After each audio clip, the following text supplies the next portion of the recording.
Hello friends, మీ శివాని మొగసాటి. దసరా నవరాత్రుల్లో ఈరోజు మూడో రోజు కదా.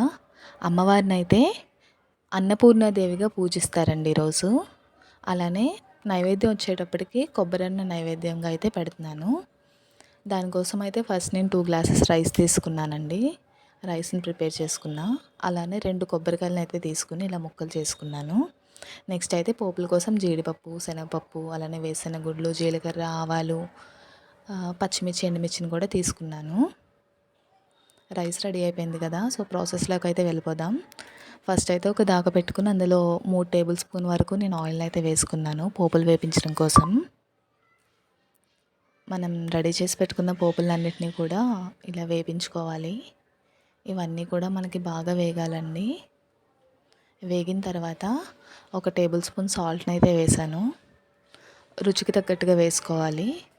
అలానే కొంచెం పసుపు కూడా యాడ్ చేశాను. కొబ్బరి తురుమును అయితే చేస్తానండి మిక్సీలో వేసి. అమ్మవారికి నైవేద్యాల్లో పసుపు వేయాలి కదా, సో నేను లైట్గా పసుపు అయితే వేసాను. దాన్ని అంతా కూడా బాగా మిక్స్ చేసుకోవాలండి.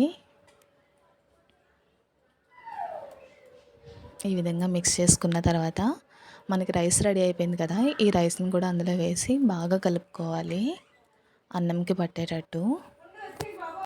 నేనైతే కొబ్బరి పాలతో చేస్తాను, కానీ ఇది అమ్మవారికి పెట్టేది కదా, సో అందుకని నేను ఇలా కొబ్బరి తురుము అయితే వేస్ట్ చేస్తానండి. అంతే, మనకి కొబ్బరి అన్నం చాలా ఈజీగా ప్రిపేర్ చేసేసుకున్నాం కదా. 9 రోజులు అమ్మవారి అలంకరణ, అలాగే 9 నైవేద్యాలు కూడా వీడియోస్ చేస్తూ ఉంటాను. వీడియోస్ అయితే కంప్లీట్గా చూడండి. అలాగే ఛానల్ని సబ్స్క్రైబ్ చేసుకోండి. Thank you.